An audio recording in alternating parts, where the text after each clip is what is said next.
आज हम एक ऐसे गहरे रहस्य की तह तक जाने वाले हैं जिसने सदियों से विचारकों को सोचने पर मजबूर किया है। एक ऐसा खास बिंदु जहां प्राचीन ऋषियों का ज्ञान और आज का मॉडर्न साइंस बिल्कुल एक ही बात कहते नजर आते हैं, और वो है ठीक सुबह 3:40 का समय। तो चलिए बिना किसी देरी के इसे डिकोड करते हैं।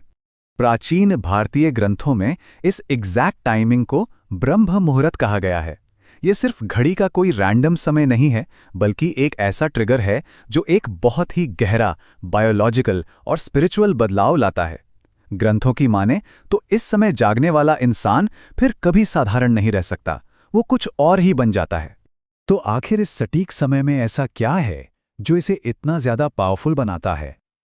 इस सवाल का जवाब खोजने के लिए हम मूल स्रोतों में छिपे उन 6 रहस्यों को डिकोड करेंगे जो सीधे तौर पर हमारे जीव विज्ञान, हमारी ऊर्जा और आध्यात्मिकता से जुड़े हैं।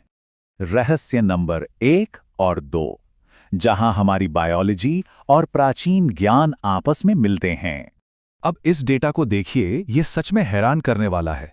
महर्षि पतंजलि के योग सूत्र में लिखा है कि इस समय कोशिकाओं की मरम्मत यानी सेल्यूलर रिपेयर बहुत तेज हो जाता है और उम्र बढ़ने की रफ्तार धीमी हो जाती है। अथर्ववेद तो यहां तक दावा करता है कि इस समय उठने से जीवन 108 वर्ष का हो जाता है। और पता है मॉडर्न साइंस क्या कहता है? साइंस का भी यही डेटा है कि सुबह 4 बजे से पहले उठने वालों की लाइफ एक्सपेक्टेंसी 7 साल तक बढ़ जाती है। सोचिए, 5000 साल पुराने ज्ञान को आज का विज्ञान सही ठहरा रहा है। दूसरा रहस्य शिव पुराण में बताए गए प्रकृति के त्रिगुणों से जुड़ा है। सृष्टि 3 गुणों से बनी है: तमस, रजस और सत्व।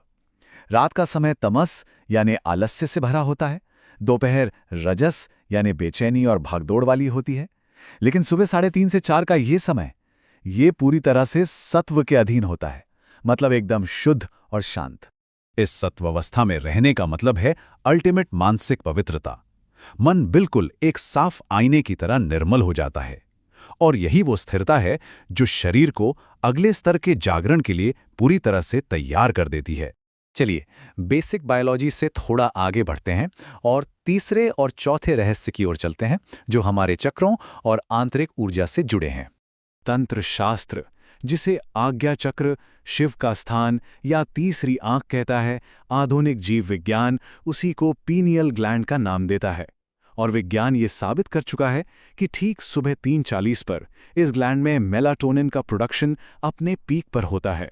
ये बिल्कुल वही समय है जब प्राचीन ग्रंथों के अनुसार आज्ञा चक्र जागृत होता है और इंसान के देखने और समझने का नजरिया पूरी तरह से बदल जाता है। चौथा रहस्य एक बहुत बड़ी चेतावनी भी है। योग शास्त्र हमें बताता है कि हमारे शरीर के अंदर ऊर्जा बहने के 72,000 सूक्ष्म मार्ग होते हैं, जिन्हें नाड़ियां कहा जाता है। 72,000! ये कोई छोटा मोटा नंबर नहीं है, बल्कि हमारे शरीर में फैला एक बेहद कॉम्प्लेक्स नेटवर्क है। इन ऊर्जा मार्गों में इड़ा, पिंगला और सुषुम्ना सबसे प्रमुख हैं। ठीक 3:40 पर हवा सबसे ज्यादा शुद्ध होती है और प्राण एकदम सघन होता है। इसी वजह से ये खास नाड़ियां खुद को गहराई से साफ कर पाती हैं, जिससे सोई हुई कुंडलिनी ऊर्जा के जागने का रास्ता खुलता है। आइए अब पर्सनल बायोलॉजी से थोड़ा ऊपर उठते हैं और आखिरी 2 रहस्यों को समझते हैं जो असीम इच्छा शक्ति और ब्रह्मांडीय शक्तियों के बारे में हैं। महाकाल की जटाओं में बहने वाली गंगा इस बात का प्रतीक है कि उनका अपनी इच्छाओं पर कितना जबरदस्त नियंत्रण है।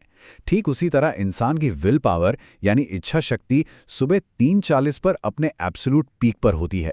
इस समय लिया गया कोई भी रेजोल्यूशन या संकल्प इतनी ऊर्जा से भरा होता है कि उसके पूरा होने की संभावना कई गुना बढ़ जाती है। छठा रहस्य तो और भी हैरान करने वाला है। पुराण कहते हैं कि ब्रह्म मुहूर्त के दौरान दैवीय शक्तियां पृथ्वी पर विचरण करती हैं। जो भी इस समय जाग रहा होता है उसे तीनों परम शक्तियों ब्रह्मा का सृजन, विष्णु का पालन और महाकाल के रूपांतरण का सीधा आशीर्वाद मिलता है। तो अब इसे प्रैक्टिकली कैसे किया जाए? इसके लिए ऋषियों ने एक 7 दिवसीय ब्लूप्रिंट तैयार किया था। देखिए, अगर अचानक से कल ही 3:40 पर उठने की कोशिश की तो शरीर शॉक में चला जाएगा और मन हार मान लेगा। नाड़ियों को सुरक्षित रूप से शुद्ध करने के लिए यह सिस्टम बनाया गया था। पहले 2 दिन सुबह 6 बजे, फिर तीसरे चौथे दिन 5 बजे, 5वें छठे दिन 4:15 पर और 7वें दिन 3:40 पर। ये रूटीन हमारी बायोलॉजिकल क्लॉक को बहुत ही स्मूथली ब्रह्म मुहूर्त के लिए तैयार कर देता है। और एक बार जब शरीर को इसकी आदत पड़ जाती है, तब शुरू होती है असली परीक्षा, 21 दिन की चुनौती।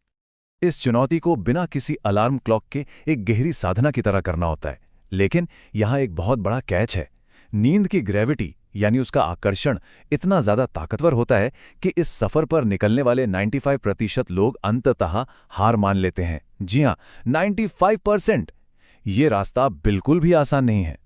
लेकिन जरा सोचिए, जो लोग इस नींद के मोह को हरा देते हैं, वे त्रिशूल के 3 आयामों काया, मन और आत्मा को पूरी तरह से जीत लेते हैं। ये जीत उनकी रियलिटी के बेसलाइन को हमेशा के लिए बदल कर रख देती है। तो आखिर में सोचने के लिए एक बहुत ही गहरा सवाल छोड़कर जाते हैं।